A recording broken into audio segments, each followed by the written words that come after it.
Hey everybody, this is interview time here on That Wrestling Show, and joining me is a gentleman from Evolve Wrestling, just started in Evolved Wrestling, and we're going to talk about the upcoming action this weekend from the Unwanted. It is Karam.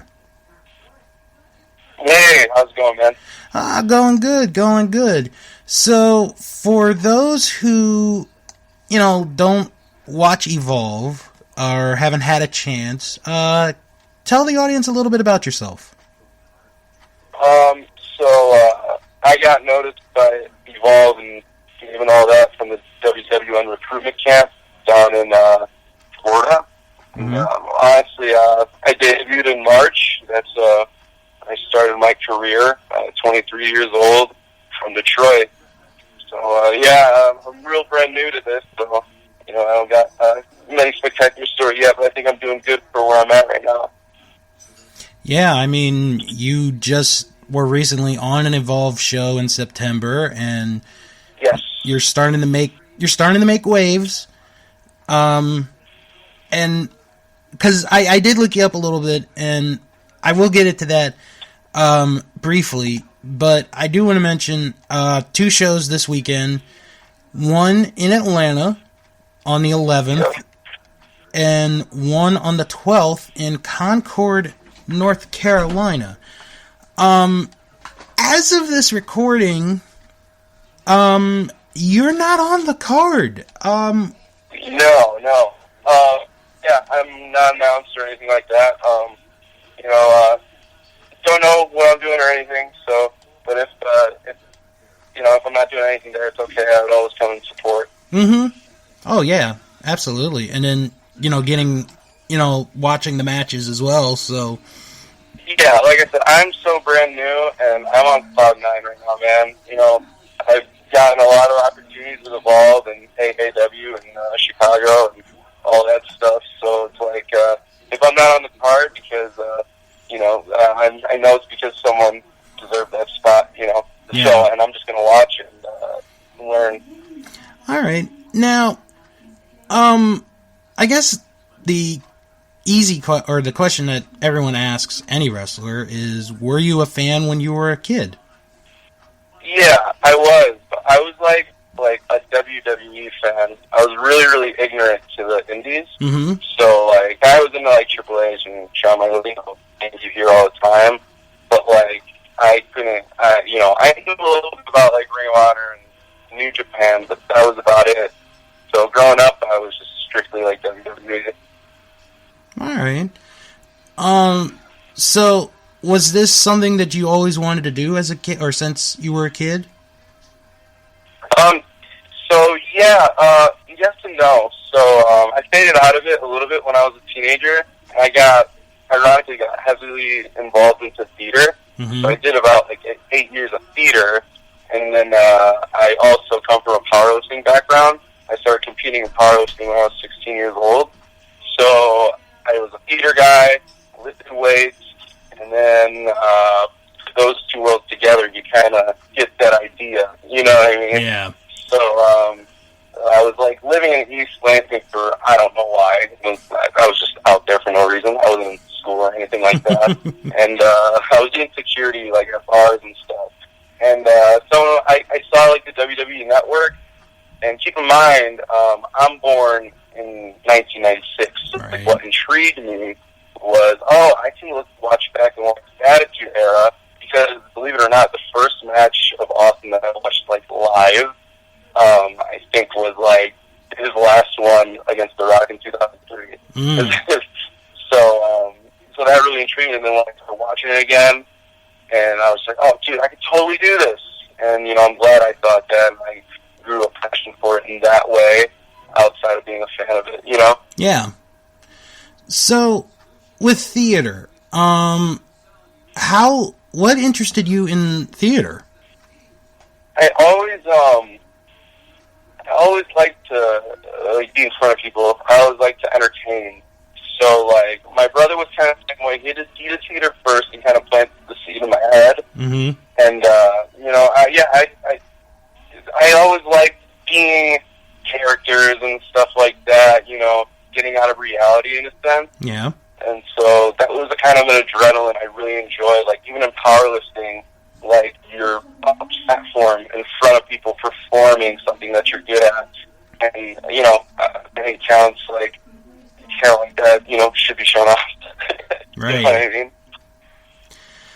I mean? Did you have a favorite, I guess, like, performance? Like, did you have a favorite? Oh, dude.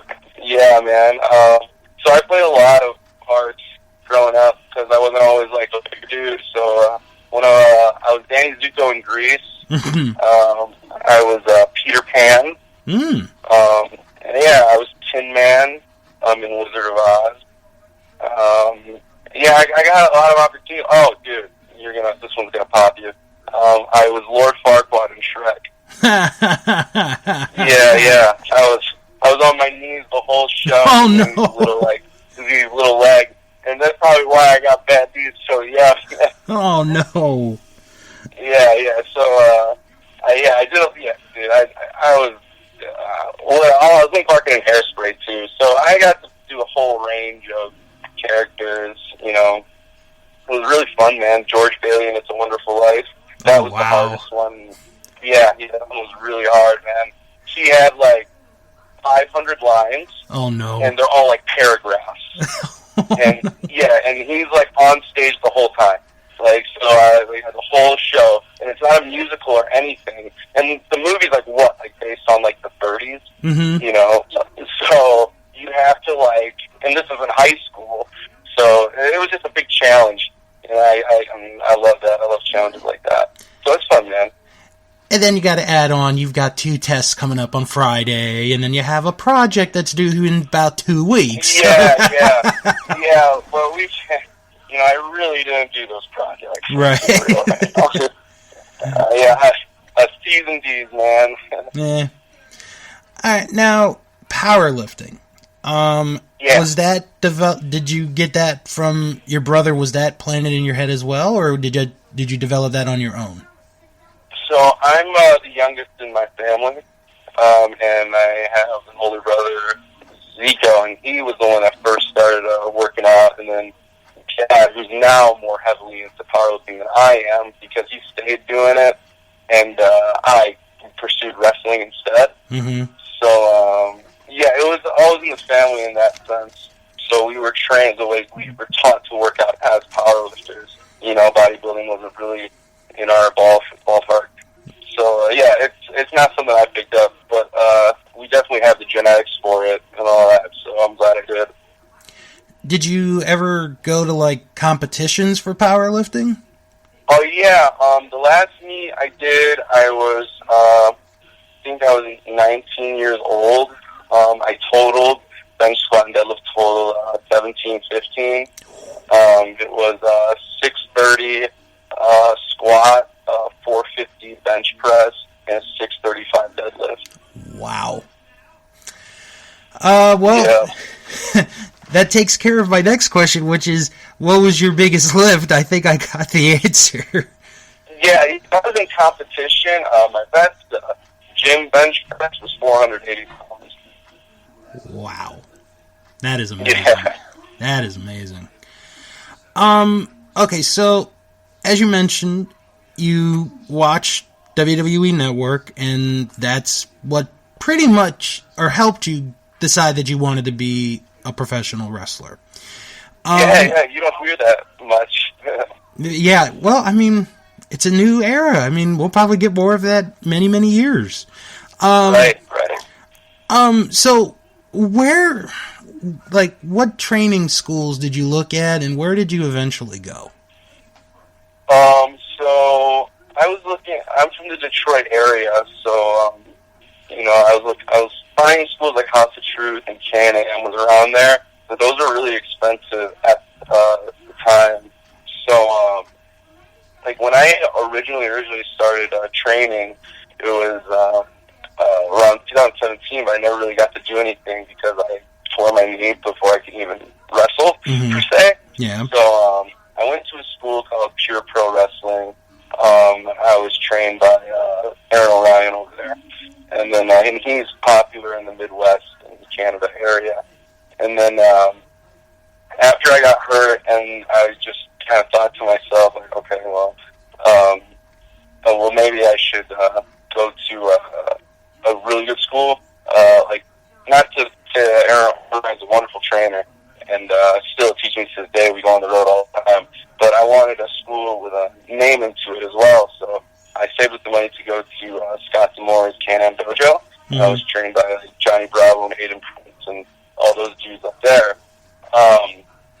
And then after that, I debuted in March, and then things really took off because traveled real quick. I did not want to stay local at all, so I invested a lot into traveling and going places, which led to the WWE Florida recruiting camp. Right. Now, this is very rare for me because I don't ever. I think you are the first person that I've ever interviewed that's technically a rookie in wrestling. Oh yeah. Yeah. So what's it like as a rookie? To travel the roads. What have you learned? What have you learned not to do so far? What I learned not to do. Dude, that's such a hard question because every time, you always say you're always learning. I'm always learning what not to do because I'm constantly messing up. but that's not a bad thing. I'm learning as I go, so I couldn't really tell you anything specifically. But learning-wise, man, I think it's like what I learned the most, like with everybody, is that just invest in yourself every way, like your look, your mic skills, and your in-ring work, because all those make a great wrestler, and not focusing on one. And that's probably the key thing that really sticks out to me the most. All right. Now, you went to the WWN seminar and the tryout. How was that experience? It was really, really good, man. We got to, do stuff with the NXT coaches. Mm-hmm. Drills and stuff like that. We got to learn strength and conditioning with the NXT strength and conditioning coach. And we got to listen to William Regal kind of tell his story about his career and how he does matches and stuff like that. That was awesome. So, and then after that, we had our tryout matches in front of Tommaso Ciampa. You know what I mean? So it's like, dude, it's something. It was worth it. And I say, like, even if you didn't get picked to go on an Evolve show, you've like done stuff that people maybe 10 years in the business haven't done or got to do. So highly recommend it. You're going to learn. You're going to come out better. Dave and Evolve, that's something super cool that they do, especially with WWE. Yeah. What were you feeling when you found out that you were the one that was chosen? Oh, okay. So, me and Anthony Gutierrez, the guy I had the contract match in Detroit with, my debut. I got the debut in my hometown.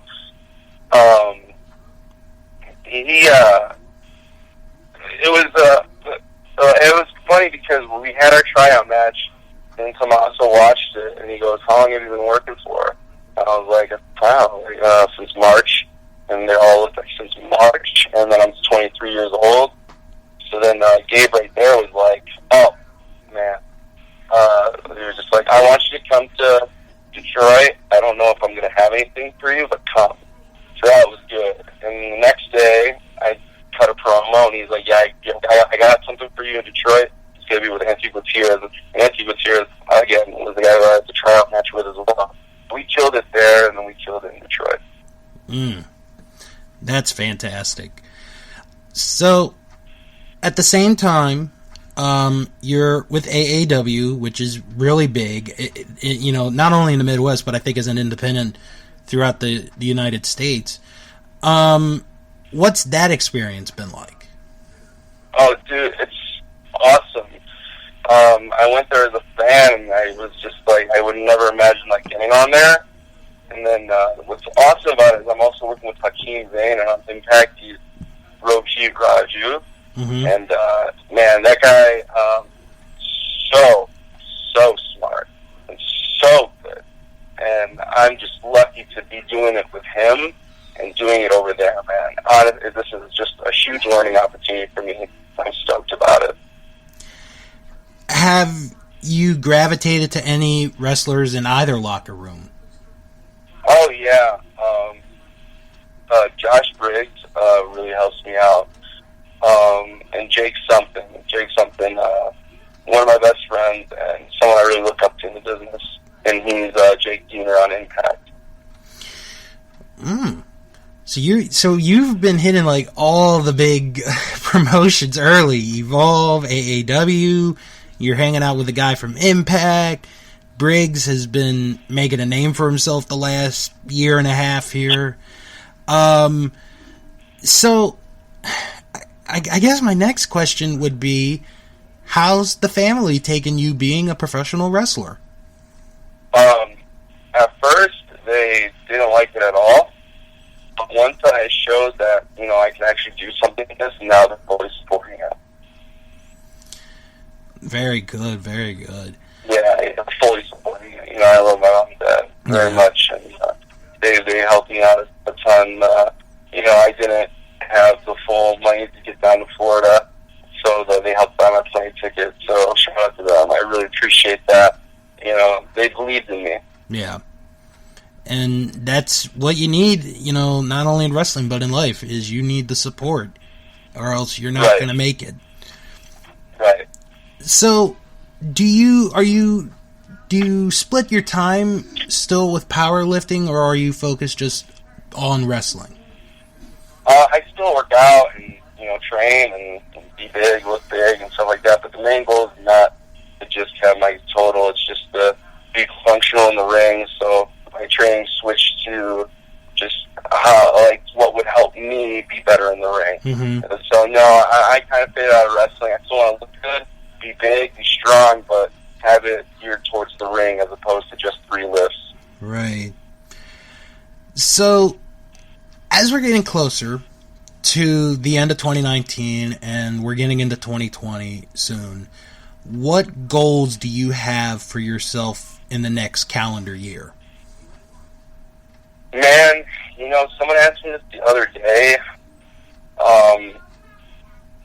Goals-wise, man, it's just right now is to prove myself in the companies that I've just worked for or started working for. These are the best companies in the nation. You know what I mean? Mm-hmm. I truly believe that. And I have the opportunity so young to be on, showcase this on these platforms. So the goal right now is to just kill it at where I'm at, because I am happy where I'm at. I'm not saying that I want more, or that I don't want more. You always want more. Oh, yeah. But right now, like in this chapter in my career, it's just to kill it. Involved in AAW, Glory Pro, Rockstar, wherever I'm at. All right. So I guess my last question would be, where do you see yourself in the future? Do you see yourself in WWE? Do you see yourself maybe in AEW or any other promotion in the future?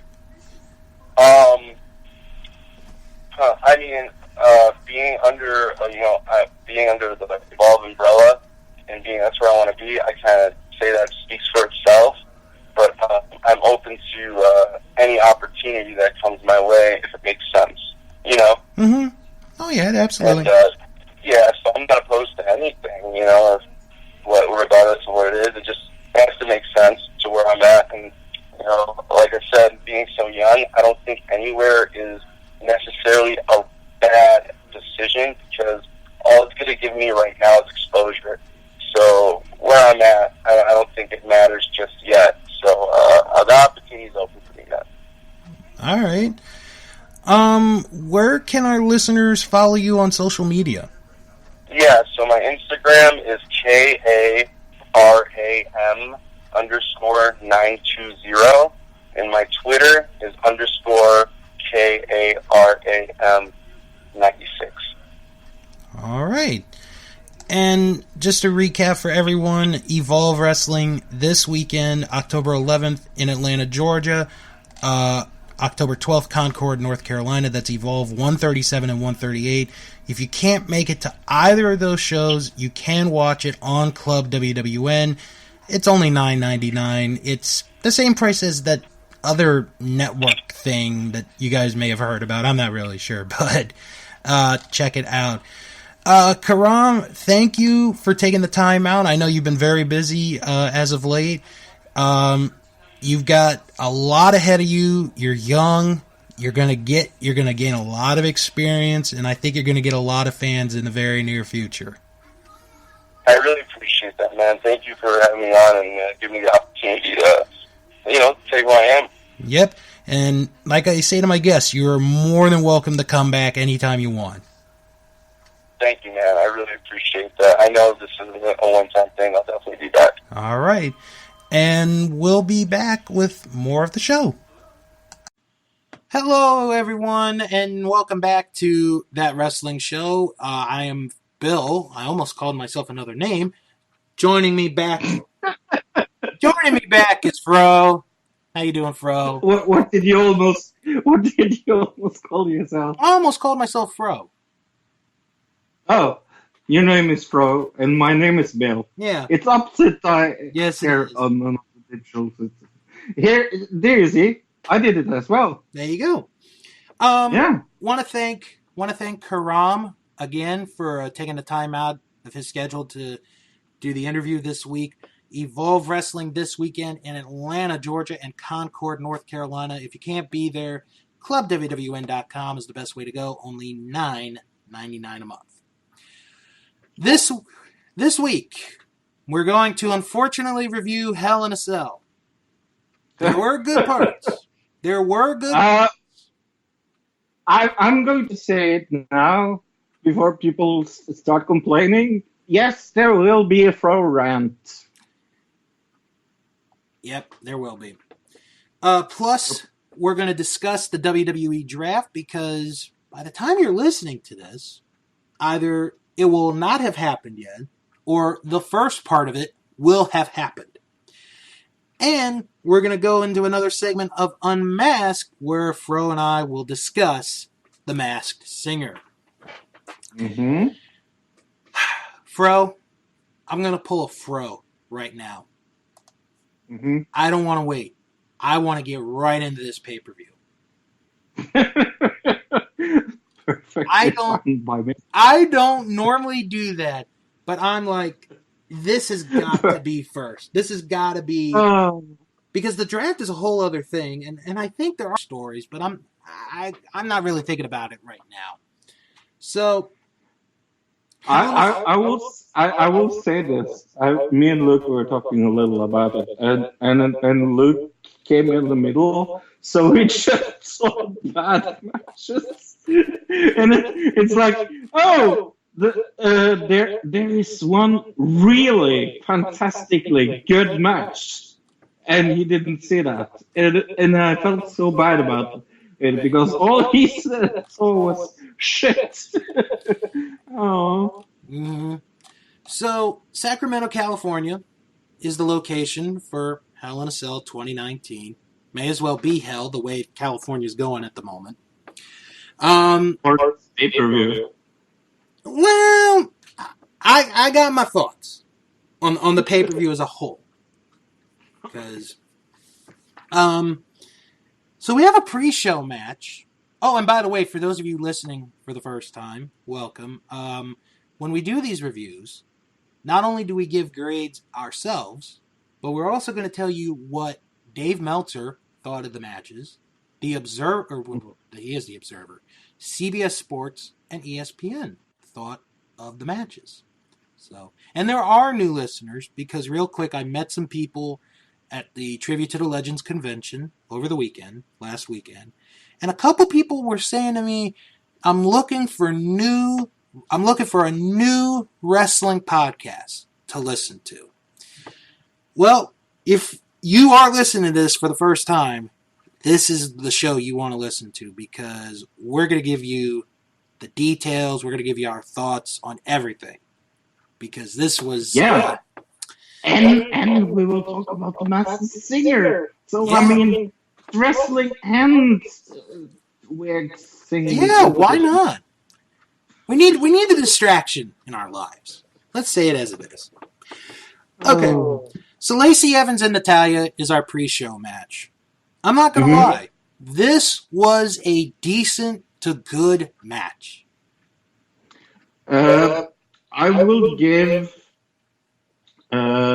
this the props it deserves. I think, like say, Evans is improving. Mm-hmm. Do I think it's the right thing to put her on a pay-per-view? Totally not. No, not yet. Do I think she should stay in NXT and take her craft a little longer? Yeah, but I mean, I am I. She is improving. Let's say that. She is improving.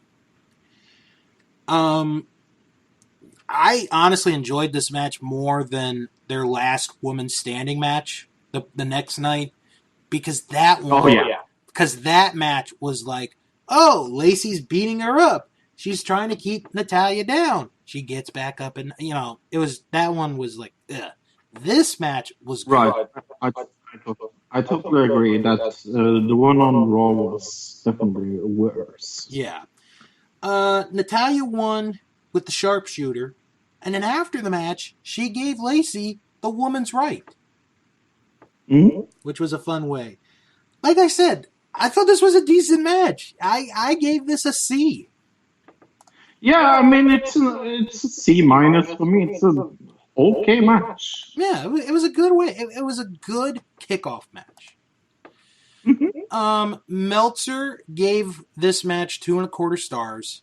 CBS Sports gave it a C minus, and ESPN will never cover the kickoff matches unless it is a WrestleMania. I have basically given up at this point on them ever doing this. So now we go to the main show, and we start with the Hell in a Cell match, the good kind. Sasha Banks and Becky Lynch. Wow. This was a phenomenal match. I loved this. This was my match of the night, hands down. The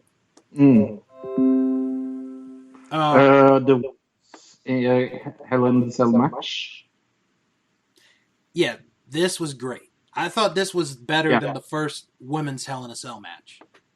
I totally agree with you, and it's so sad that it's on this pay-per-view, because I do think the audience. We're going to talk about the audience a little later, but I do think the audience were there to give this a fair chance. Yes.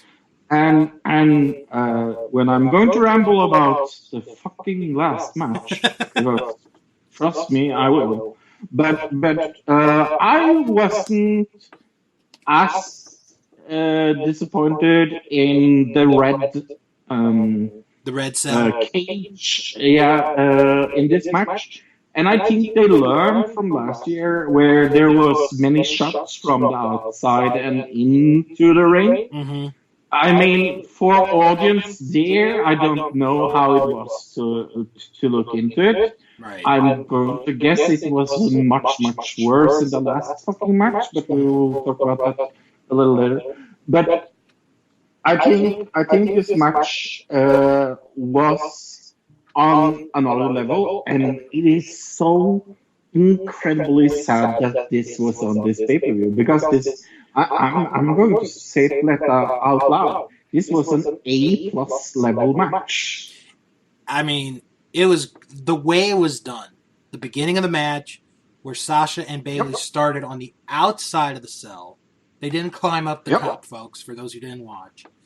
And then they just were using everything to their use. I mean, at one point, they set up 2 or 3 kendo sticks in the corner of the cell. And then one of them put a chair on top of that. And we're like, what is this going to be? Well, Mm-hmm. Sasha gets put on the chair. Becky, and if she misses this, could have broken her leg easily. That's why she did a quick prayer before she did the jump. Hits a one-legged drop kick onto Sasha while she's sitting, and that was a really good-looking spot. There's just so much good stuff about this match that we don't have a lot of time. Well, we do have time, but I don't think you want to hear all the right reasons that this was a really good match.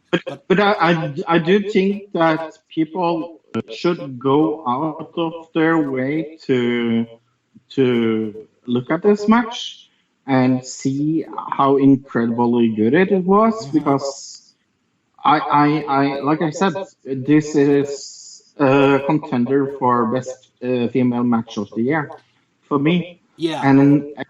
And when it's on this pay-per-view that is filled with a lot of bullshit, not only the ending, but it set a false tone to the pay-per-view. Let's say it that way.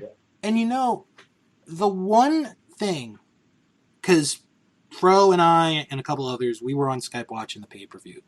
The one thing we all said was how the last few years, the first Hell in a Cell match has ended up being the better of the two cell matches. It's like the third year in a row we have the first cell match being the better of the two. But like I said, I gave this an A+. I really enjoyed it.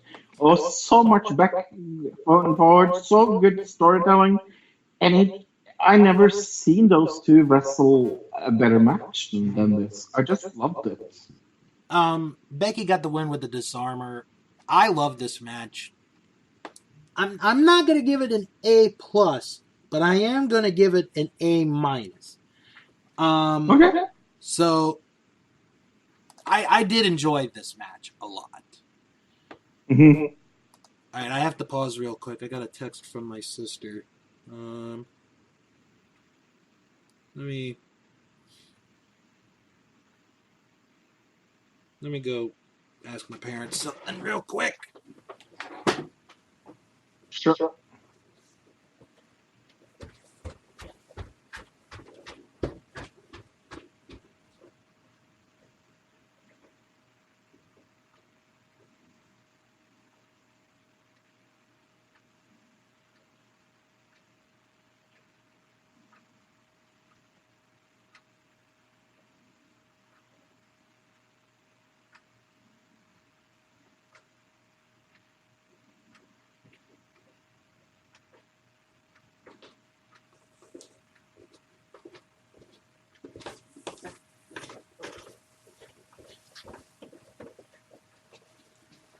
Okay. Okay, I'm back.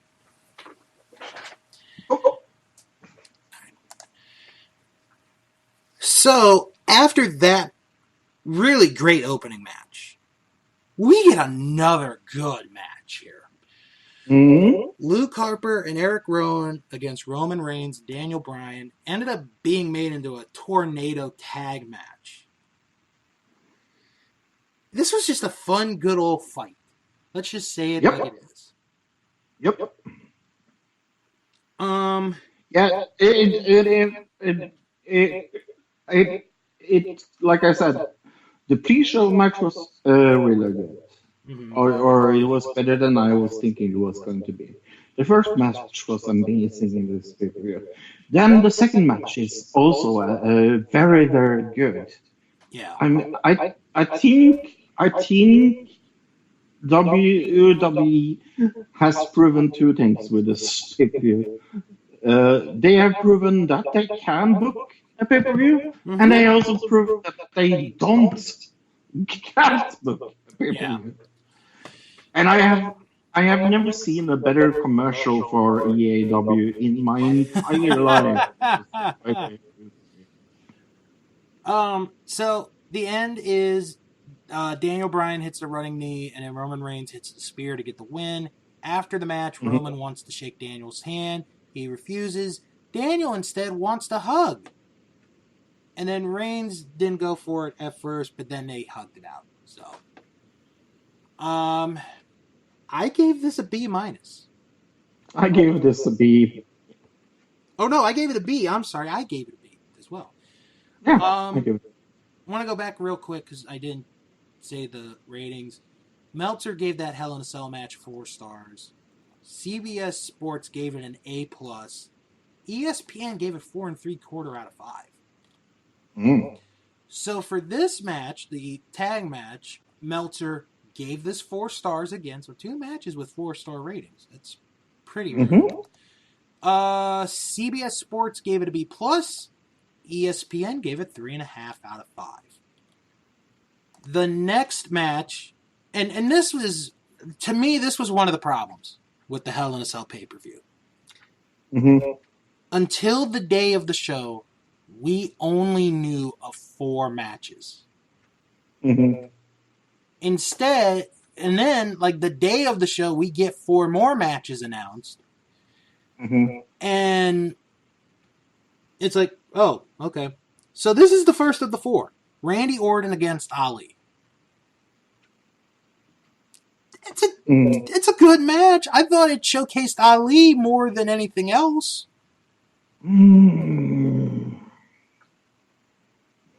Yeah, I think you're going to be alone on this show liking this match. Probably. It was it was plausible. It was there. It was totally fine. Yeah, I can't say anything really bad about it, but I wasn't very stoked for this. But I agree, Ali at least was given a good showcase, but other than that... Especially when Orton tried that first RKO towards the end, and the way Ali was able to get out, it was like, wow, that was done really well. Orton did... I mean, nothing wrong with Ali on this. Oh, no, not at all. Ali's a very good wrestler, very good performer. It's just Randy Orton. And the Orton is extremely boring, yeah. I gave this a B-. I gave this a C. All right. Meltzer gave this 3 1/4 stars. CBS Sports gave it a B. ESPN gave it 2 1/4 out of 5. Then our second, hey, we just heard this match was happening. The women's tag team titles. Alexa Bliss and Nikki Cross defending against Kairi Sane and Asuka. I'm going to say something very, very nice about this match.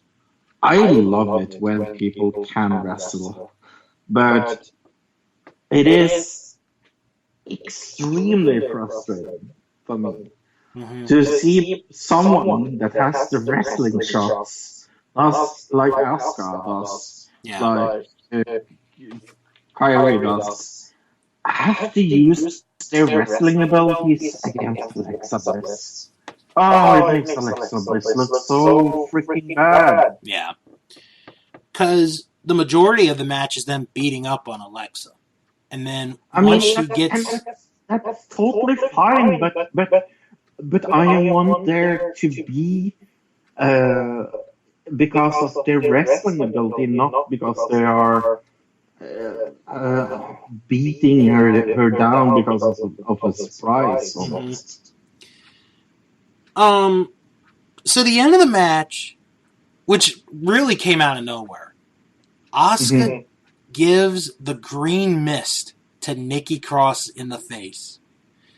And I sort of marked out for that because I'm a fan of that spot.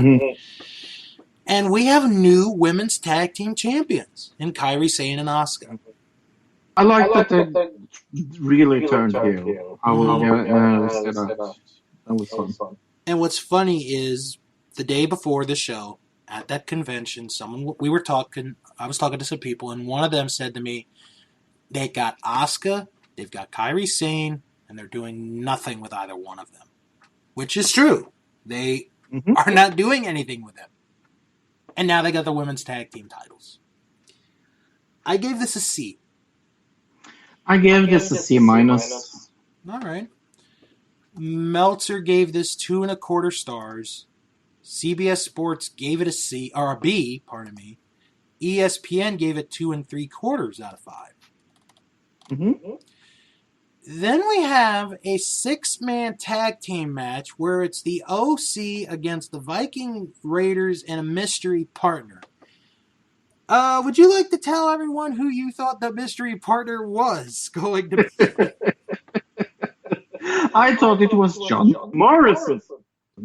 Which, if you think about it, is a legit good argument because he had just signed with the company. Yeah. It ended up being Braun Strowman. Yeah. This really wasn't anything.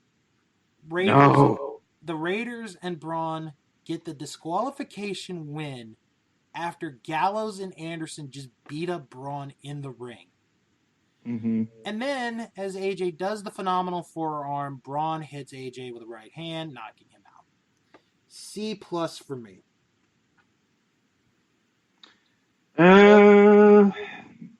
C minus. And maybe I'm being a little... No, I'm not being a little generous on this one. I'm going to be very generous on another match, and I'm gonna explain myself on that one later. Okay. Excuse me a minute. No, she texted me. She said that she didn't think you guys would order. I don't know. Okay. It's okay. Yeah. All right. She apologizes. All right. So, Meltzer gave this match 1.5 stars. CBS Sports gave it a C+. ESPN gave it a 2 out of 5. Mm-hmm. And then we have our final of the 4... Oh, no. Wait a minute. Before we get to that, Street Profits, they're talking. And then R-Truth and Carmella run into them. Carmella gets knocked down. We get a 3 count. We have a new 24/7, and it's Tamina? Where has Tamina been? It was kind of funny. It was. So, we're going to come back to that title a little later. Now the next match is King Corbin against Chad Gable. And this is where I felt the pay-per-view was lost. Because I was the only one who was watching this match. Meanwhile, everyone else in our group was watching Charlie Caruso eating something like a hot chip and then drinking milk. Yeah, well, everyone but me. I didn't watch any of the backstage thing because I don't really care. I thought this was a good match. I really enjoyed this. Yeah, I mean, it's definitely a contender of not worst match of the night. It's okay. Yeah, and Chad Gable got a quick roll up on Corbin to get the victory, and then after the match, the ring announcer says, "The winner of the match, Shorty Gable." So they're basically pushing this, "Oh, Chad Gable is short" thing. No, don't do this to us. Don't do it to this guy. This guy is a legit wrestler. He got over in the King of the Ring tournament. Probably should have won it. Don't do this to him. Do not call him Shorty Gable. I gave this a C+. Yeah, I give this a C+ as well. Meltzer gave this 1.25 stars. Ooh. CBS gave it a B-. ESPN gave it 2.25 out of 5.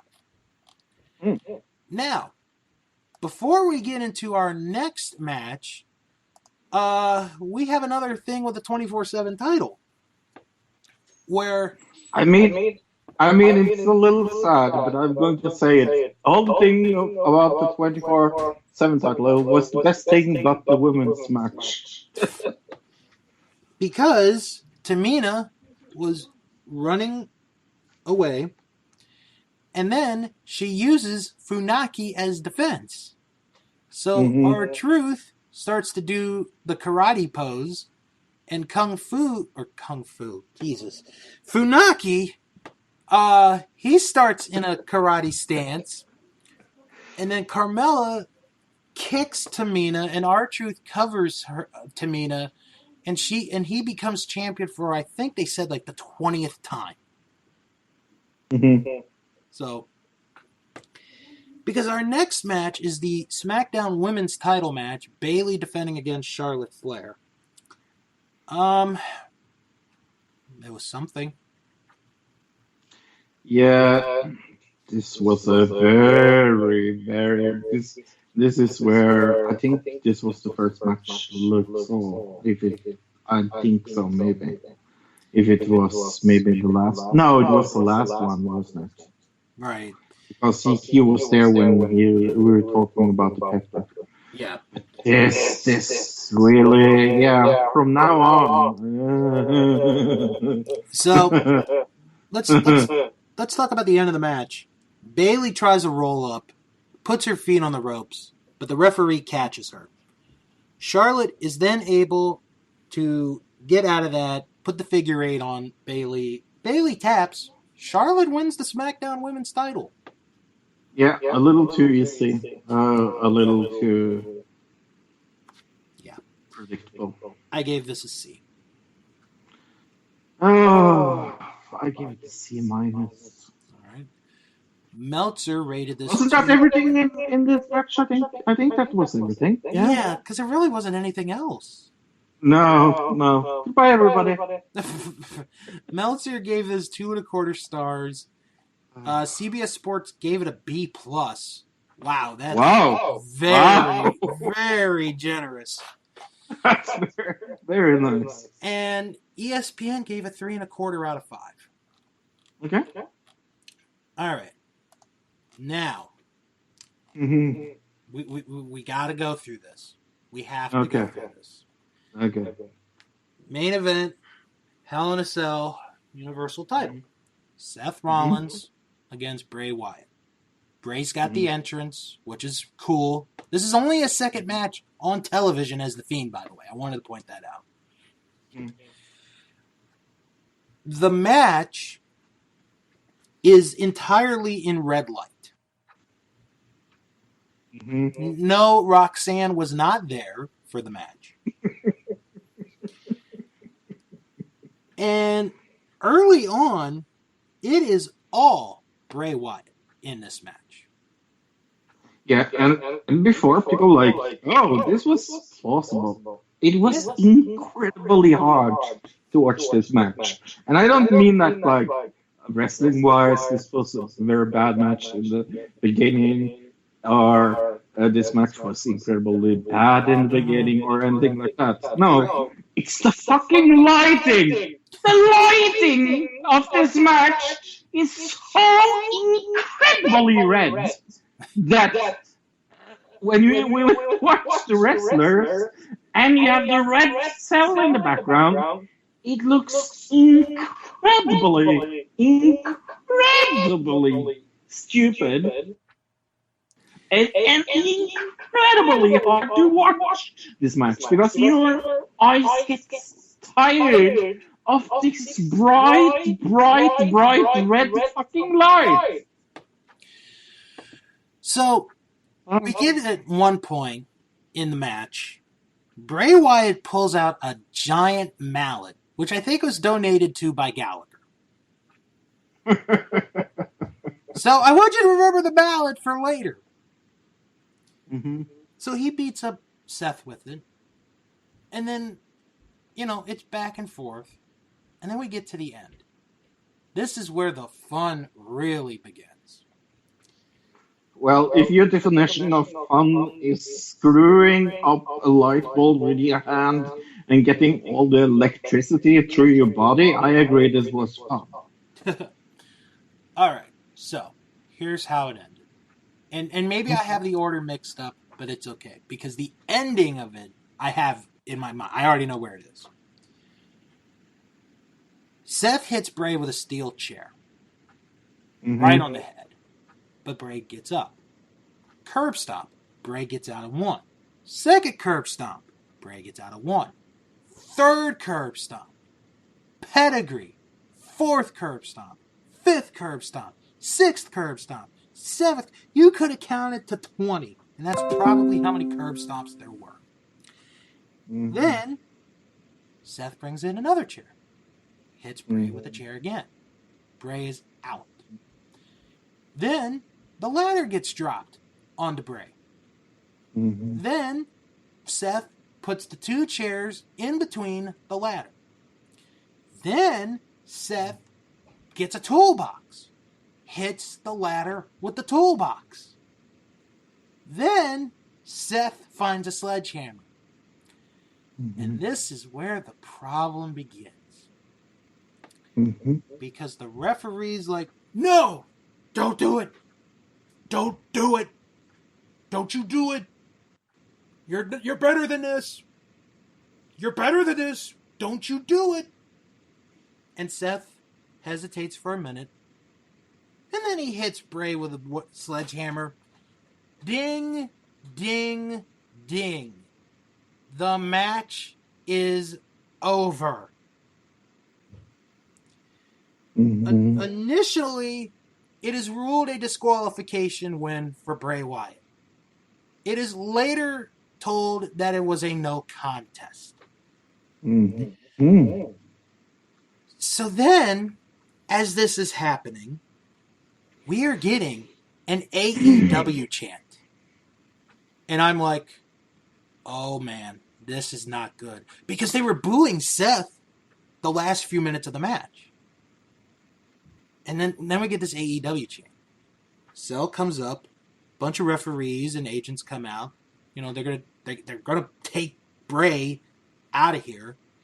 And as Seth is going to check on Bray, or maybe he's going to do something to Bray, Bray puts the mandible claw on Seth. And he's got this on. Then Bray hits Sister Abigail on the floor. Then he puts the mandible claw on again on Seth, and Seth is starting to bleed from the mouth. And that's how the pay-per-view ends. I have no words how incredibly freaking stupid I think this is. I mean, we had this talk last year. Why is it telling to sell the things out? Like the last year it was Brock Lesnar. Right. And that was stupid. And that was stupid. This is even more stupid. I have like I said, for the first thing, it's that freaking red light. How people in the audience were able to see that match, I have no freaking clue whatsoever. Because I couldn't see it, and I was in front of the TV. Yeah, it was like 4 in the morning where you were. Sorry? It was 4 in the morning where you were. Yeah, but it was incredibly hard to watch. And then it was an okay wrestling match. Should they decide for some freaking reason to disqualify him and no contest him inside the cell? Are you freaking loons? WWE? And you I turned on Monday Night Raw and I was thinking, I'm sure we will get the next extension of. Can we mention that real quick? Uh-huh. They didn't mention this match until 2.5 hours into the show. Because I'm watching it, and it was like 10:24 p.m. and they're like, coming up next, we're going to show you highlights of what happened with Bray and Seth. And they weren't even on the show. Oh. Not on the show. All right. They don't explain why. They don't give a reason why. This has never happened before. This is freaking stupid. And AEW should freaking send them $1 million check. Because this is the best commercial I have ever seen for EAW in my entire life. Yeah. This ending was so close. We could hear people booing so extremely loud. Yeah. And I don't mean like, oh, there was some booing. Nobody in that building was not booing. It wasn't like boo. It was more like boo. It was so loud. Oh man. And have the balls to go out black to that ending is something I really don't understand why. I really don't understand why. Can anyone explain to me why the freak they would do something so incredibly freaking stupid? It is incredible stupid. Oh.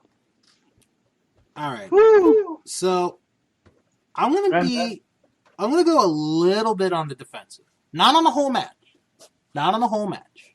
Oh, the beginning was perfectly fine. Right. The match was fine. Here's some. Okay, I'm probably going to be on the unpopular argument on this one. The red lighting. I understood why they did it. Oh, I understand why they did it as well. Because and it was a very smart gimmick, but it was incredibly hard to watch. Because if you go back to Kane's very first match on television, which was Survivor Series 97 against Mankind, that whole match is in red. But to your defense, there was no sell around Kane and Mankind. This was just a regular match. And the cell itself wasn't red. Right. They were pushing Bray Wyatt as this unbeatable, indestructible, you can't kill him monster. And they did a good job on that. They did. Because everything Seth was doing did not affect him. It wasn't until the 5,000 curb stomps that Seth was hitting that slowed Bray down. Where I have the problem is the end of the match. It's not he hits him with the chairs, the ladder, the toolbox. It's not that. That was fine. It's the fact the referee, in a Hell in a Cell match where there are no rules, there was a freaking mallet on the outside used no more than 10 minutes earlier, is like, no, don't do this. You are better than this. It's Hell in a Cell. It's like it's like going. I don't know what it is. I can't think of a comparison. I really can't. It's like, okay, I got it. It's like you're going hunting, and you've shot an animal, and then another animal comes, and it's like, no, you're better than this. Don't you kill this animal. You know, that is, and I feel bad for Seth. I feel bad for Seth. I feel bad for Bray because that was a decent match. That has to be, and what I'm about to say is probably gonna floor people. the single stupidest, dumbest ending to a match I have ever seen. Mm-hmm. The poke of doom looked like genius compared to this ending. I totally agree. I mean, and I'm not going to really penalize the match because of the ending. Well, actually, I did penalize it a grade. But the match itself was all right. It wasn't that bad. It was just the ending. It's the stupidest ending. My nephews could have come up with a better ending than that. They could have. The students I work with could have come up with a better ending than this. This was, to me, the single biggest insult of intelligence that Vince McMahon and WWE have ever done. Ever. And they've done some stupid shit in the past. This takes the cake. This takes the cake. I would really like to have an interview with somebody that decided this match. I'd like to talk to someone who actually thought this was a great match and a great ending. If you exist, please email me, wrestlingman@thatwrestlingshow.com.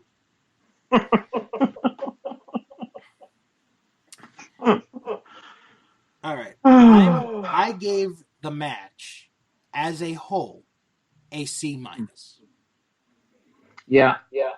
You're not going to be very surprised. I gave it an F. Yeah, I'm not surprised. This will end up being voted the worst match of the year. I'm calling it right now. Oh, definitely.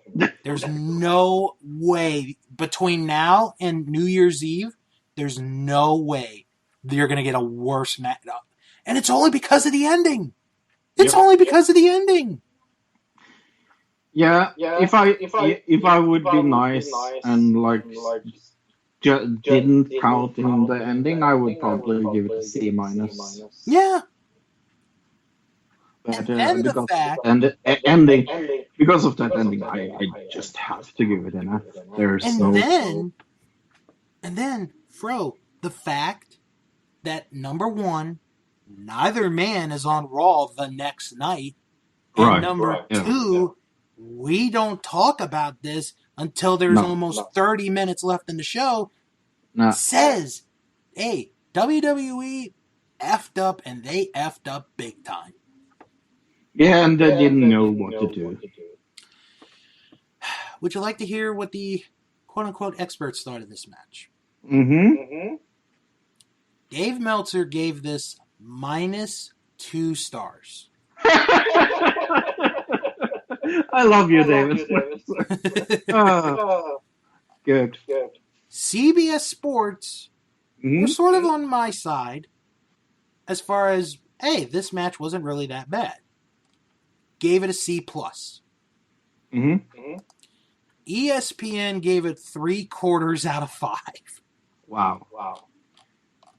That's not good at all. Now, I'm sure, Fro, you would like to know what everyone thought of this pay-per-view. Let me guess what match was their favorite. Okay, we'll do that. Let's do that. Okay, what do you think was voted the best match of this pay-per-view? The women's match inside the Hell Cell. Yeah, it was. Followed by the Tornado Tag match and the women's tag team title match. Very interesting. But you and I, we both agree Sasha and Becky was the match of the pay-per-view. Definitely. Least favorite match. Why don't you take a wild shot at this one? Gosh, I really don't know. It's last. Yeah. Last match got the most votes, followed by, Lacey and Natalya, Sasha and Becky. I don't know why. I think the gentleman might have misread the question. Yeah, he did. Oh, dude. This guy voted it. Okay, you know what? We're going to take Sasha and Becky off because this guy, I think, accidentally voted this match as the worst when he thought it would. That's why when I always do these questions, I always put favorite and least favorite in capital letters so people don't get confused. Mm-hmm. And the 6-man tag also got a vote. Mm-hmm. But yeah, the last Hell in a Cell match was the winner. And now to the grades. Oh, I'm sure you want to know the grades on this one. Oh, I do. This is literally all over the place. Most people gave this show a C grade. I would give it a C. Yeah. Yeah, that's what I would give. Yeah, I totally agree. Oh, yeah. Some people gave this a B. All right. Some people gave this a D. Okay, that's fair. That's understandable. Some people gave this an F. And one person, only one, gave this an A. I think you're trolling, sir. No, I think you're trolling. Nope. No, I think that person is trolling. Oh, maybe. Yeah. We do have comments on this pay-per-view. I'm going to read them. Anthony said, most of the night was pretty good, but it was an extremely lousy ending. I mean, DQ, it's Hell in a Cell. There should be no DQ. Nope. Exactly. Eddie wrote, was happy the Warriors won the women's belts, meaning the Kabuki Warriors. Mm-hmm. And Steve wrote, that ending killed the whole pay-per-view for me. Yep. I mean, I can't blame him. Because honestly, the way that last match was going, I was going to give that match like a B-. And then all of a sudden, it's like, this crazy crap happens, and forget about it. It's over. You can't recover. You really can't. Let's talk about something that makes us happy. The Masked Singer. Yeah, this was very good this week. This was the last week for the intro of the new contestants. Yeah. Did you see this episode? I did yesterday. I had it recorded on my DVR. Nice. We should probably tell everyone who we had this week. Yes. We had Flower that sang 9 to 5 by Dolly Parton against Eagle. I Do Everything for Love, but I won't do that by Meat Love. It was very clear for me that Eagle had to lose that battle. Yeah. Then it was Penguin that sang The Middle by Sed, Maren, Morris, and Gray against Fox that sang This Is Love by Maroon 5. And I agree again that Penguin should go to the risk round. So Fox and Flower are safe. We'll come back to who we think they are a little later. Then we had the SmackDown. It was Eagle versus Penguin. Eagle sang These Boots Are Made for Walking by Nancy Sinatra. And Penguin sang Worth It by Fifth Harmony. And I think Penguin should have lost. Yeah, I agree. I actually agree. I thought the Eagle did a better job. Yeah, I was very surprised by them sending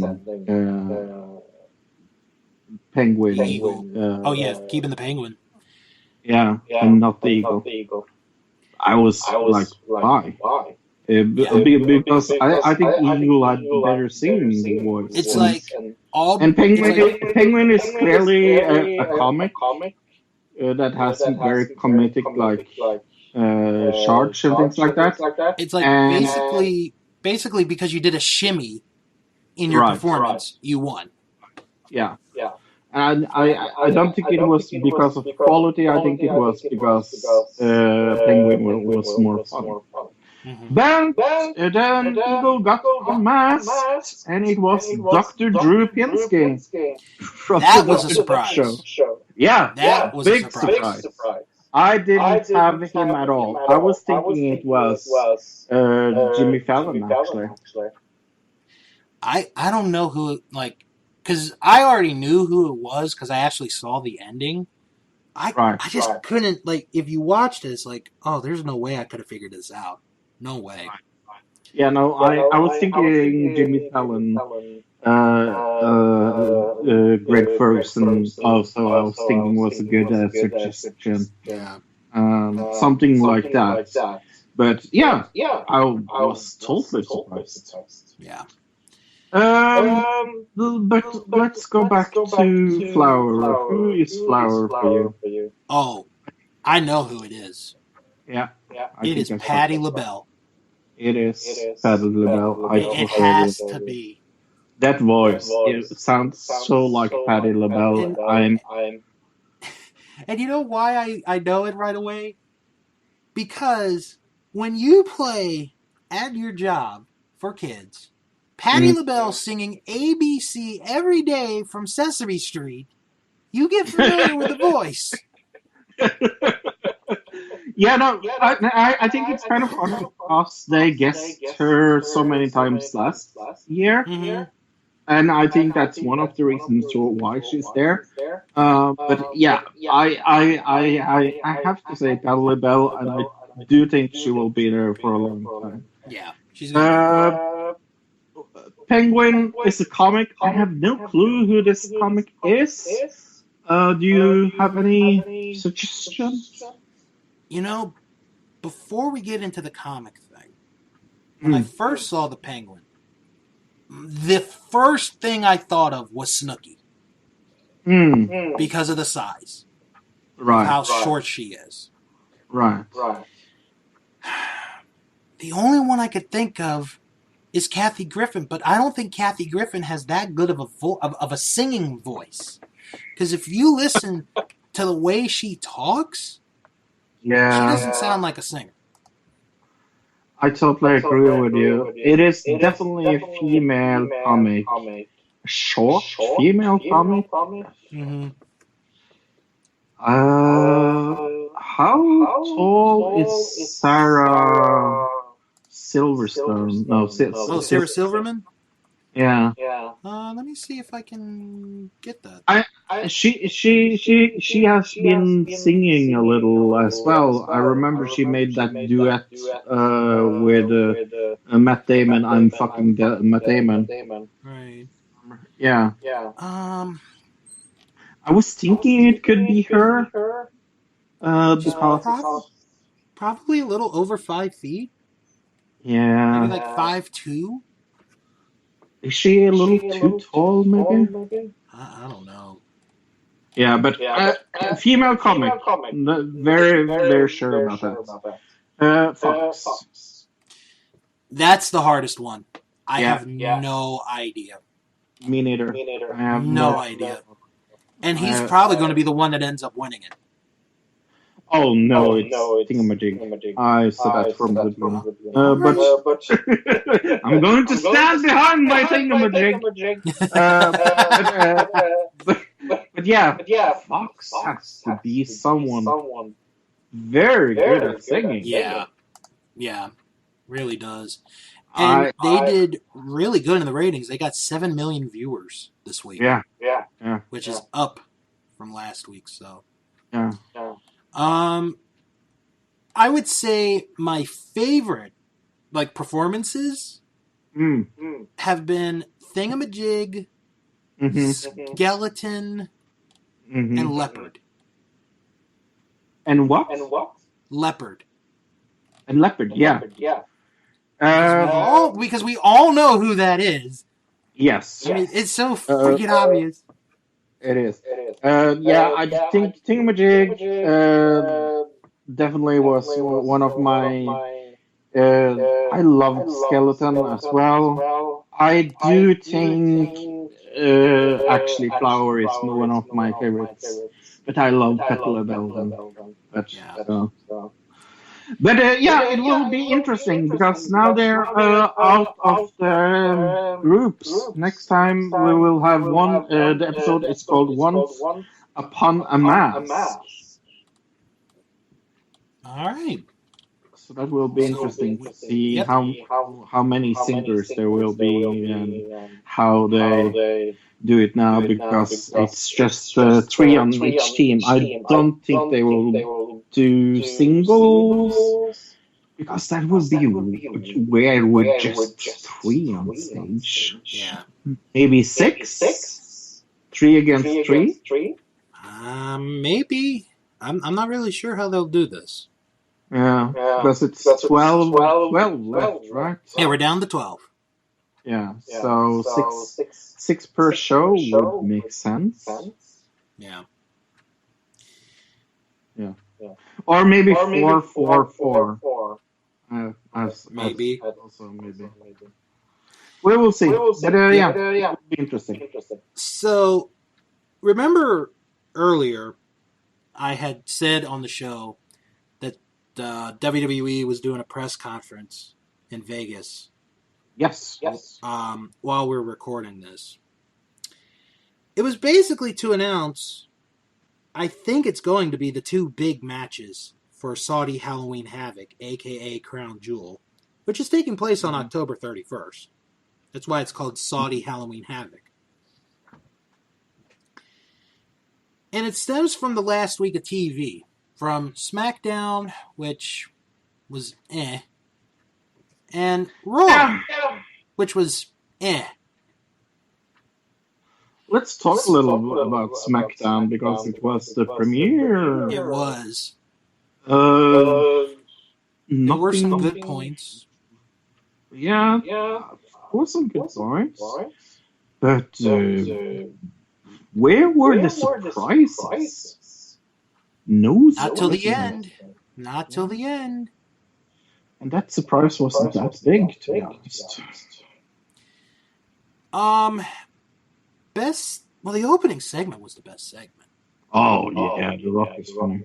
Yeah, and that worked out perfectly. Like, the chemistry between Rock, Becky, and Baron was just fantastic. But, I was disappointed. Oh, CM Punk. Yeah. So, let's talk about the ending, because there really wasn't... Well, okay, Kevin Owens and Shane McMahon had a great ladder match. Oh, yeah. That was definitely the match of the night. Yeah, it was. Hands down. It was. Mm-hmm. There was, one other good... The women's tag match was good as well. The women's tag team was okay, yeah. Mm-hmm. So, the ending, or the main event, was Kofi and Brock WWE title. Mm-hmm. Here's the match. Bell rings, Kofi runs, F5, Brock wins the title. Mm-hmm. I don't have a problem with Brock winning the title. I have a problem with the way it was done. I would have liked to have seen at least 2-3 minutes. Yeah, and I wanted to see some defense from Kofi. Mm-hmm. Yeah. It makes Kofi look a little too weak in my point of view. And then Rey Mysterio comes out and he's got Cain Velasquez. And there are some people who are like, ooh. Including me. I had to Google it. So basically, give you guys the short detail. Cain Velasquez is the guy who ended Brock Lesnar's reign as UFC heavyweight champion many, many years ago. Mm-hmm. Many years ago. And that was really it. That was SmackDown. Yeah. So then because of that, we're going to get Brock Lesnar and Cain Velasquez at Saudi Halloween Havoc.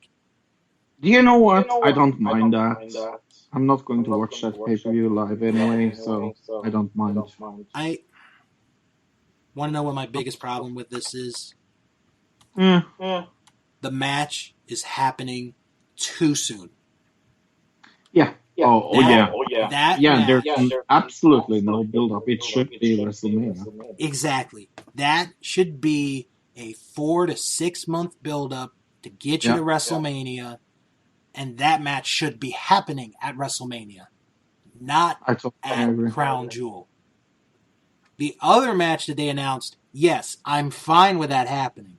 But Brock and Kane, no. That is a WrestleMania quality match, and they're giving it away in another country on a show that most people probably will not be watching. Yeah, it depends what mood I am in. Maybe the day off I will decide to. I'm not planning to watch it, that's for sure. Right. And then the other match is Braun Strowman against Tyson Fury. Tyson Fury is, however you want to say it, a former heavyweight boxing champion of the world. He's a tall dude for a boxer. I mean, my God, he's like 6'8", 6'9". He's a tall guy. I don't know how that's going to go. No. But we'll have to wait and see. So those were the announcements.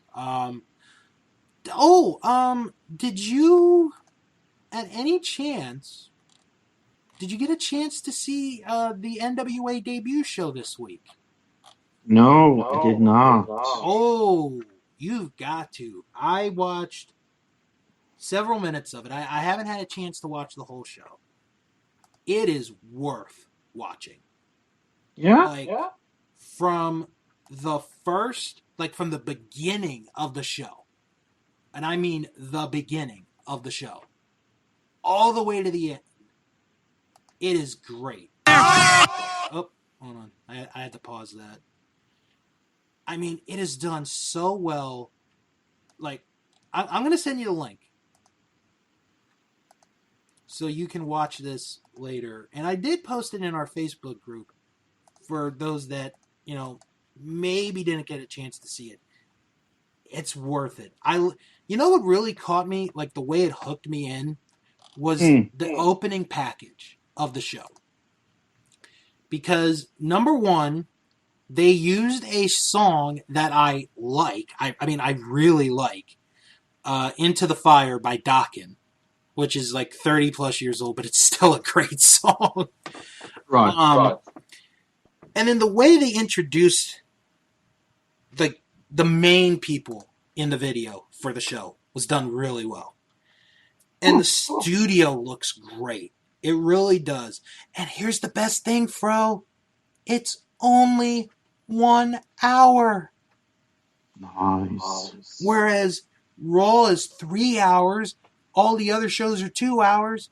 This is a 1 hour program. How great is that? Which television company is showing it? YouTube. YouTube? Oh, it is on YouTube. So check it out. Watch it this weekend, and then if you like it, a new episode will pop up every Tuesday at 6:05 p.m. Eastern. I will definitely give it a chance. Fantastic. But let's talk a little about Raw. Okay. What did you think about Raw? I mean, it was nothing special, but no, it wasn't. The ending came off bad. Yeah. Like, I understand, like, Braun and Tyson, they're trying to set up the boxer versus the wrestler match.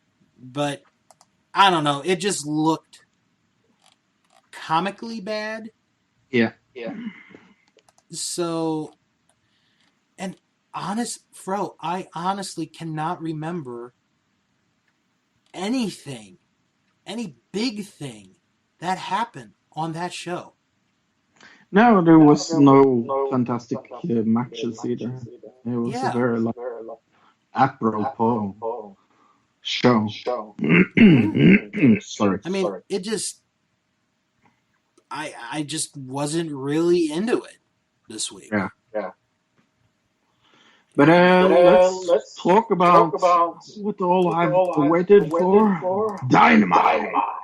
Another good show this week, I thought, from AEW. It was.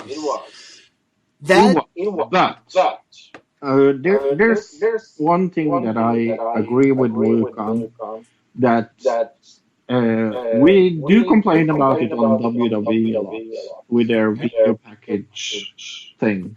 But that show needs more video package. To explain who people are, I'm very happy that they did it more in this show with who was it that came out and did that video? They did Young Bucks. They did Private Party. Yes. I think they did one on Darby Allin, Jimmy Havoc. Yes, that was the one I was thinking about mostly. So I just think that that's something that was missing from show number 1 that I was very happy to see in show number 2. Right. Other than that, I do think they have a tendency to do something that kind of not annoys me, but kind of surprises me, that the first match is often a match that are very smarty-marky for those fans, and the rest of the show is very storyline driven. Yeah. They did that on the first show of AEW with Cody versus what was the opening match? Cody versus Sammy Guevara. Sammy Guevara, yeah. And they did it again this week. And I feel like that's something they have to stop doing at one point. I understand why they're doing it. It's kind of like giving the fans what they want to see and things like that. But for people that have not watched their product, they need to build their product a little more up. And it feels like they're not doing enough to build their product up. I mean, it's just been 2 shows, and I can hear that people are saying like, you're being a little too critical. Yes, I am, but also they need to fix that, because people will get uninterested if they don't care about who is wrestling. Mm-hmm. I mean, I think it's going to take time. You know, that's a big thing for me, is it's going to take time, and these guys are going to learn, you know? These aren't veteran TV producers who've been doing this for 20 plus years. Oh yeah, no. They're gonna learn. They're gonna learn from the mistakes. They're gonna learn from the positives, and eventually, they're gonna get everything together, and then you're gonna have a great show. This week was a good show, I thought. I thought that tag match was incredible. You basically just made stars in one match in a tag team in Private Party. Oh yeah, definitely. And that's a big thing. Match of the night, if you ask. Yeah, absolutely. I really liked the promo segment with Jericho and his group and the introduction of the group. I really liked that. I thought that came off fantastic. But that's kind of what I mean about it. That wasn't done before, after the first match was over, wasn't it? It was after. Like the second segment. Right. And that's what I meant. Where that should have started the show. Where I feel like they did it in the wrong order. I feel like they should do storytelling in the beginning of the show, and then we get wrestling. Yeah, but then your problem would be, they're doing too much, of the opening promos of the week. Yeah. I totally. Havoc and Allen was all right. It was good. Yeah. I'll tell you what match was really good that I enjoyed was Jon Moxley and Shawn Spears. Oh, they have done was very something incredibly smart. I always liked Sean, and what they're doing with him in this was very, very good. Mm-hmm. They made him And look then, like $1,000 in this match. well, more. You mean like 10,000 or 100,000, not Right, $1,000. right. But I'll tell you what else really impressed me was how Pac got pushed on commentary, and I really enjoyed it, and it made me hate him, which is what that's what a heel is supposed to do. Is you're supposed to hate the guy. And he made a great point. It's like, I've won 2 matches. I'm undefeated. I've only been pinned once in the last 2 years. Why am I not getting a title shot? He's making valid points. He really is. I enjoyed that. I wish, and this was something that someone told me at the convention last week, and she brought up a very good point. Why don't they have earbuds? Because WWE used to sell them, where you could listen to the commentary of the show while you're at the event. Mm-hmm. So, women's tag match was okay, but it did set up for next week, because next week is going to be a pretty stacked card there. And then the main event was a good main event. Yeah. I thought the main event was very good. I would give it a strong B plus. Okay. All right. And that's not bad. I think a B is a good grade there. Yeah. I was going back and forth between them and NXT. The Cruiserweight title match I saw a little bit of. That looked good. Walter and Kushida was just really good. That was a good match. Yeah. And I really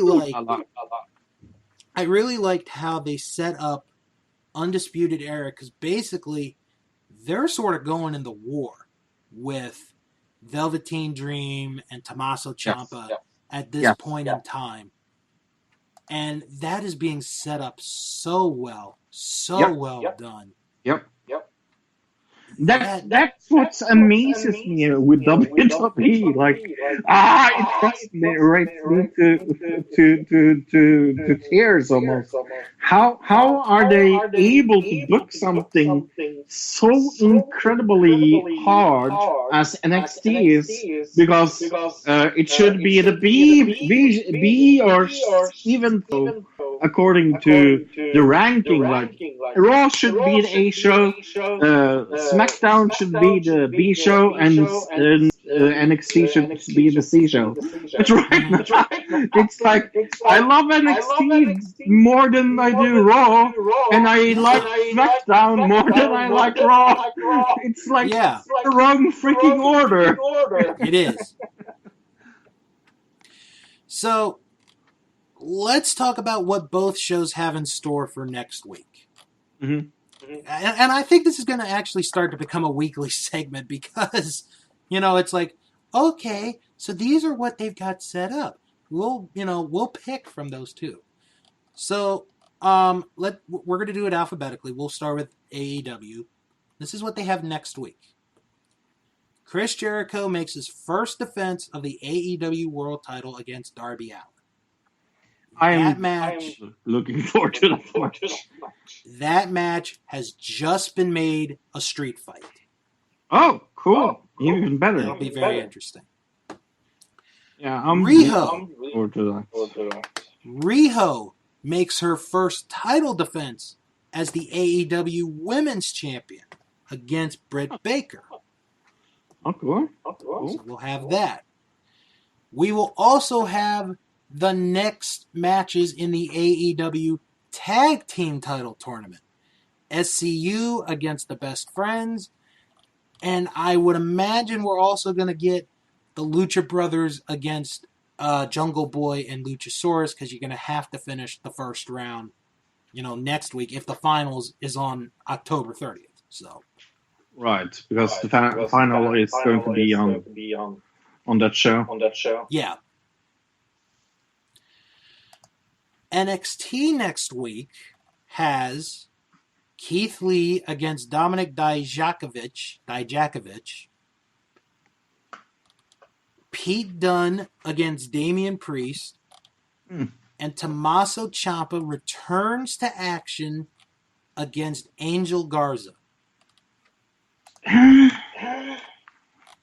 Well, there's one thing I want to see there. Which one would that be? The last. Oh, yeah. Because it's his return. It's his return match. Real quick, the grades, most people gave Dynamite this week a B. One person gave it a C. For NXT, most people gave it a C, with one person giving it an A. Yeah, I would say it was a C show. Okay. I would agree. Yeah. All right. Now, tonight, Friday, whenever you guys are listening to this, is the star. Oh, real quick, the ratings. I forgot to do the ratings. AEW won for the second week in a row. They averaged... Not as much, though. No, not by much. They averaged 1,018,000 viewers. NXT had 790,000. Yeah, closer this month. Both shows went down in the ratings.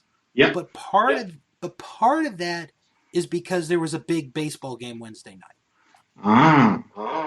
Which my Nationals won. I was still danced. Okay, so Friday and Monday is the WWE Draft. Yeah, I'm going to say it now. This is one of their most important drafts. Yeah. Don't you agree? I definitely, because this is going to set up who's going to be where, what, who's going to do what. It's going to really set up a lot of things. So we have rules that we're going to have to explain. So tonight, I keep saying tonight because I don't know if everybody listens to it on Friday, but anyway. So it's tonight. It is. When we're recording, it is tonight. Seth Rollins and Roman Reigns is going to be the opening match for SmackDown. Right. And there's a reason. Seth's going to represent Raw. Roman Reigns is going to represent SmackDown. Whoever wins that match, their brand gets the number one pick. They get the very first pick. So, here are the rules of the draft. Because there are rules for this. Over 70 superstars, as well as tag teams, are eligible for selection in the WWE Draft. SmackDown will draft 30 superstars. Raw will select 41. Since SmackDown is a 2-hour show and Raw is a 3-hour show, for every 2 picks SmackDown makes, Raw will receive 3. Yeah. This next part, I think, is the biggest rule of the entire draft. Tag teams will count as 1 pick unless, that's the key word, unless Fox or USA Network specifically wants to pick only 1 superstar from the team. I think that's very smart of them.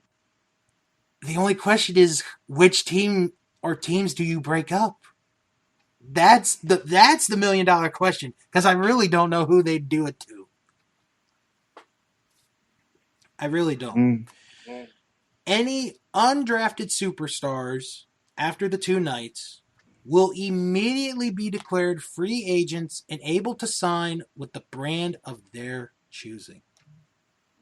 So that will be a storyline. It's more or less. That will be storyline.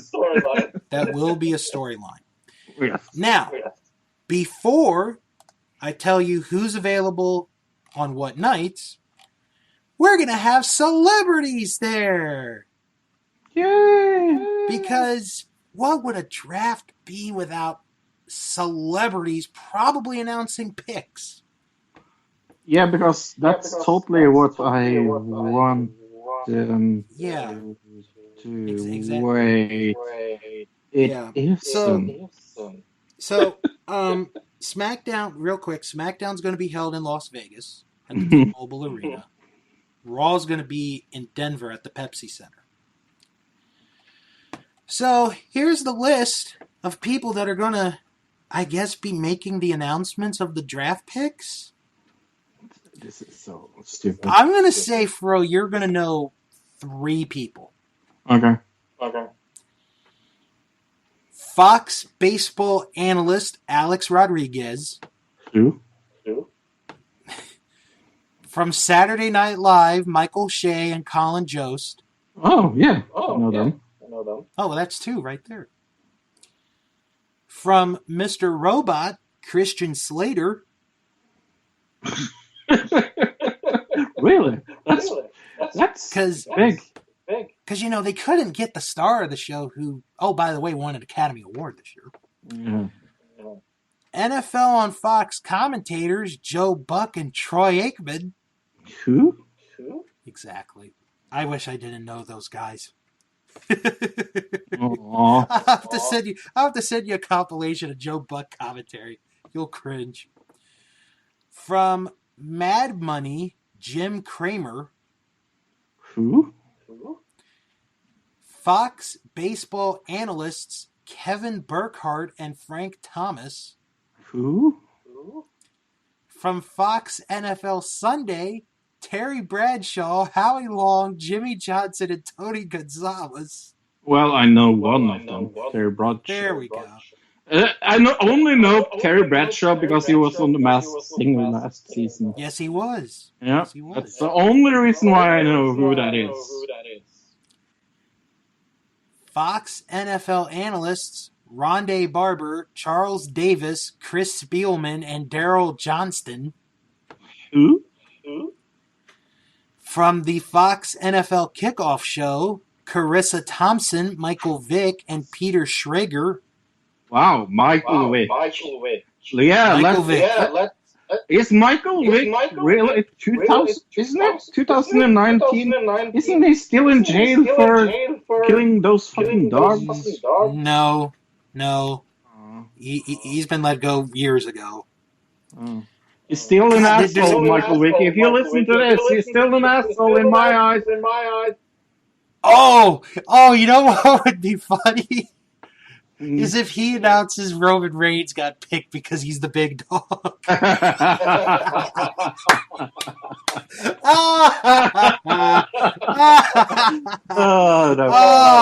now want that to happen.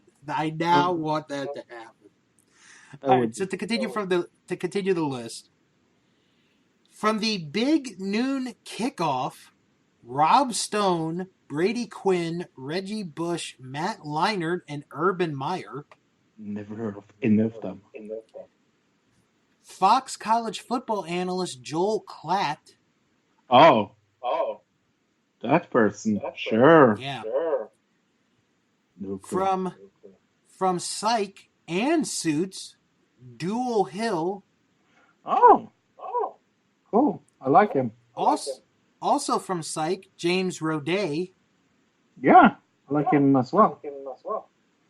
From The Prophet, Marcus Lemonis, I guess is how you pronounce his last name. I have no clue. This next one's a real winner. From the Real Housewives of New Jersey, Margaret Josephs and Melissa Gorga. I sadly know who that is. Oh, man. You got way too much time on your hands. Mm-hmm. From Football Night in America, Rodney Harrison and Chris Sims. Nope. And finally, from Premier League Live, Rebecca Lowe, Robbie Musto, and Kyle Martino. Nope. And Fro, don't know. Nope. Okay, so here and this is the last thing we're going to do with the draft, because I'm sure you guys are ready to get the show ended, but, you know, the draft is important in a way. It is important. Oh, like I said, I'm not even kidding. I think this is maybe the most important draft they have had. So, the people that I'm going to read off tonight, or that I'm about to read now, these are the people that are available to be drafted on SmackDown tonight.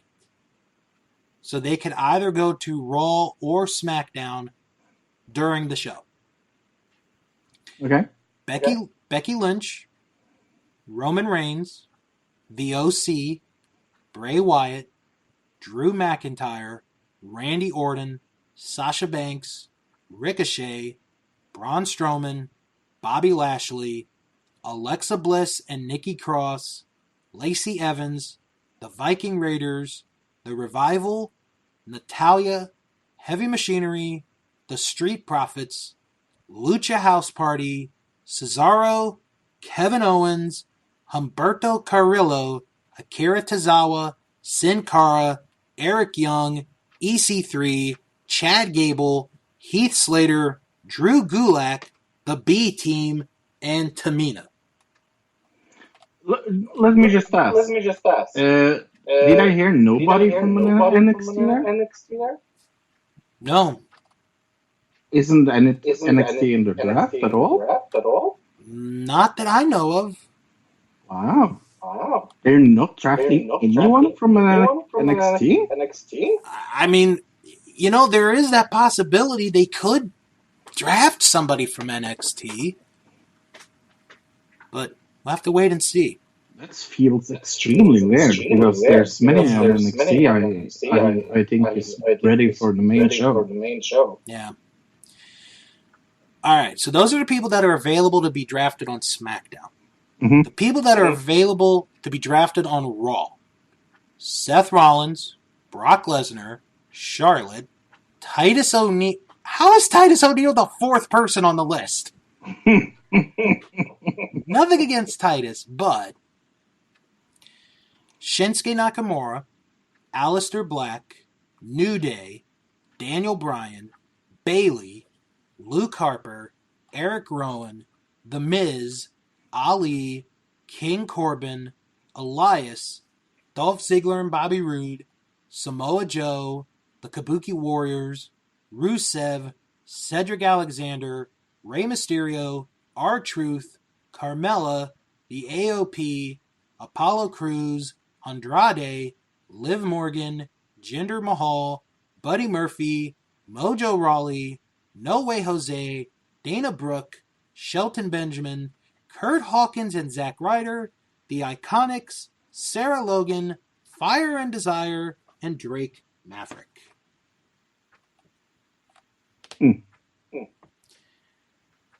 So, obviously, because of how long each show is, Raw's got the bigger pool of talent to select from on their show. I just still think it's extremely weird that NXT is not in this draft. Yeah. I will say, though, I think, and I'm even going to say this to those who don't watch WWE on a weekly basis, I think you should watch SmackDown and Raw this week. Mm-hmm. I really do. Just to see where everyone is going to go. Yeah, and if they do any surprises, because with no surprises, it could happen. It will be very stable if there's no surprises. Well, we'll just have to wait and see what we get. Yeah. All right, well, that's going to wrap it up for us this week. But before we tell you what we got in store next week, let's do our plugs. If you guys have any questions or comments, send an email, wrestlingman@thatwrestlingshow.com. Follow the show on Twitter @WrestlingShow11. Join the Facebook group. It is That Wrestling Show Fan Group. You type that in the search bar on Facebook, and you're right there, and you join us for all the fun. We've been getting a lot of activity lately, and hopefully this draft will keep it going. Check out the website, thatwrestlingshow.com, and visit the Patreon page, patreon.com/Bill's World of Podcasts. Fro, what do you have this week on Another Digital Citizen? We talk about our personal top 5 stand-up specials. Ooh. Yes. I can give you my top 2. Okay. Number 1 is Eddie Murphy, Delirious. Mm-hmm. That was on my list. I will not tell you where it was on my list, but it was on my list. And my number 2, Dennis Leary, No Cure for Cancer. That's so funny. That was also on my list. Oh, look at that. We got great. I'm in a soul, in a soul, in a soul. I love that song. Oh, man. All right. Now to check out some friends of this show. Check out our Vantage Point, the Retro Wrestling Podcast with Joe Murata and Michael Quinn. They discuss the retro world of professional wrestling as only they can. This week, they discuss what if Jimmy Snuka had won the Intercontinental title? That's an interesting question. Plus, the conclusion of the royal rankings of the best finishing moves. Fro, I'm going to put you on the spot. What is your favorite finishing move? 5 knuckles. Chuckle. Oh, boy. Mine is the DDT.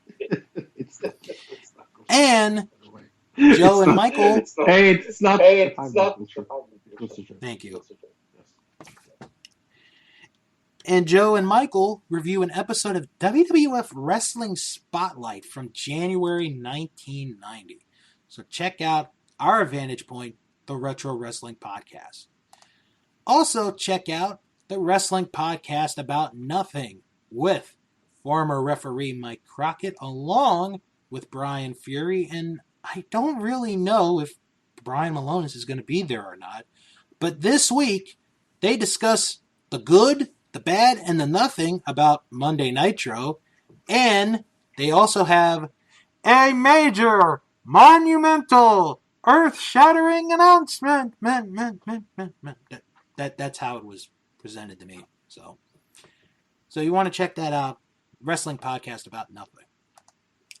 And if you like your podcasts done with one individual, check out Greetings from Allentown with PW, Peter Winson. He watches one episode of professional wrestling each week in his own unique way. This week, he discusses NWA Power Hour from January 1990. A lot of 1990 stuff coming up here this week. So check out Greetings from Allentown. And if you're looking for non-wrestling related podcasts, let me recommend to you the Best Pick Movie Podcast. 3 people watch every Best Picture winner for the Academy Award in no particular order, and they discuss at the end if they think the Academy got it right. This is a special episode this week because this was recorded at a convention in England, and they watched the Best Picture winner from 1940, Rebecca. Oh, classic. Love Rebecca. So that is the Best Pick Movie Podcast. And there's Unspooled with Paul and Amy. These 2 lovely chaps watch every movie of AFI's list on AFI's list of the 100 greatest movies ever made, the 2007 edition. This week, they discuss American Graffiti. Oh, that's a good movie. It's a long time since I've seen that movie. I know, it's been a while since I've seen that. Same with Rebecca as well. I haven't seen that in ages. That is Unspooled. And I almost forgot, we got to plug our South Park podcast because this week we discussed the latest episode, their 300th episode. Fro and I discussed. We discussed shots because you all got to take them. And this weekend, brand new episode of Eliminated, a Royal Rumble podcast. join myself along with Jim Boy Star and our very special guest Battle as we begin the adventures of Jim being pissed off at Shawn Michaels. We're calling it the trifecta of Shawn Michaels hate. This week, we discuss the 2010 Royal Rumble match. Ooh. That was some Royal Rumble. It was a good match. I'm not going to spoil into what I really think of it, but check out Eliminated, a Royal Rumble podcast. So next week, Fro and I, we're going to be draft analysts because we're going to discuss the draft, the WWE Draft, where we think they got it right and where they got it wrong, and which show ended up with the better product by roster. Let me guess. Raw. Plus, next week, we are going to preview Bound for Glory, TNA or Impact, whatever they're called at this point. Their biggest show of the year is only a week away. So we're going to preview that next week. I didn't talk about this, but TNA, wow. It amazes me how such a small company that nobody knows anything about is delivering. Because they thought it was dead. Yes, is delivering week after week. Still amazing product. They're getting back to it. They really are. I'm really looking forward to this Bound for Glory. Yeah. Did you hear anything about who was going to be this year's inductee? I have not heard a thing. No. They might have ended at Abyss. Which, if it is, that's the perfect person to end their Hall of Fame on. And how many were in it? 4? Let me Actually, let's check 4? real quick. I think it's I'm not 4. leaving you guys on a cliffhanger. I want to know how many there were. I think it's 4. I think it was. I think it was Abyss last year. Then it was Sting, and then they had Kurt Angle. Yep. Who was the 4th one?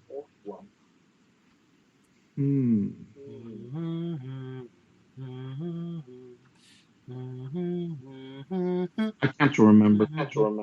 All right. So the rest of the people that got inducted into the Impact Hall of Fame, Right. Team 3D. Yeah, of course. Earl Hebner. Yes. Gail Kim. Yeah. And Jeff Jarrett. Jeff Jarrett, that's right. So, yep. It's a little sad.